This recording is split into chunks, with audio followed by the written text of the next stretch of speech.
Hello, I'm Father Joe Gambala, pastor of St. Malachy Catholic Church in Sterling Heights, Archdiocese of Detroit.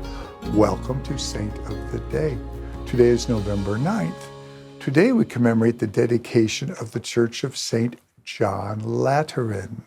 This is a church in Rome. Now, let me give you a little bit of a background here. We know that Rome had been pagan up until the time of Constantine, but Constantine had to fight to become an emperor. The emperor's name was Maximilian, and Maximilian had a large army. He was located, of course, in Rome. He was the emperor, and his most important troops was his cavalry unit. Now, when Constantine came, he had the smaller army.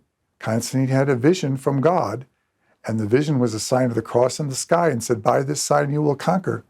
And so Constantine had the sign of the cross painted on all the shields of his soldiers, and off they went to fight Maximilian. Well, Maximilian, he took his famous cavalry troops, and he himself was going to lead them. And he put on his heavy breasted armor, and his big heavy helmet, and his big heavy shield, and his big heavy shin guards, and all of it made out of thick metal, and carried a big spear. And he was leading his army across the bridge over the Tiber River to face Constantine when his horse got scared and reared up. Now, some legends say the horse was scared by an angel.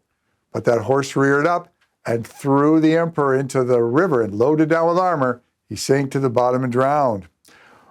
With the emperor dead, the rest of his army fled, for they had no one to fight for, and Constantine won the day, became the emperor.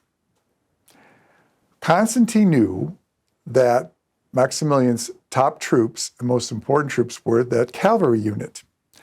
And he wanted to make a statement as to how he had conquered. He had conquered through the cross. He believed that for the rest of his life.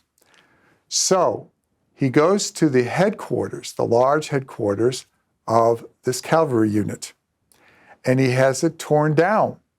And on that very site, he builds the Church of St. John Lateran.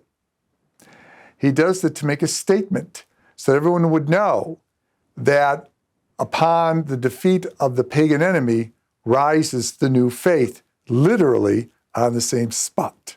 And that's why St. John Lateran is where it is today.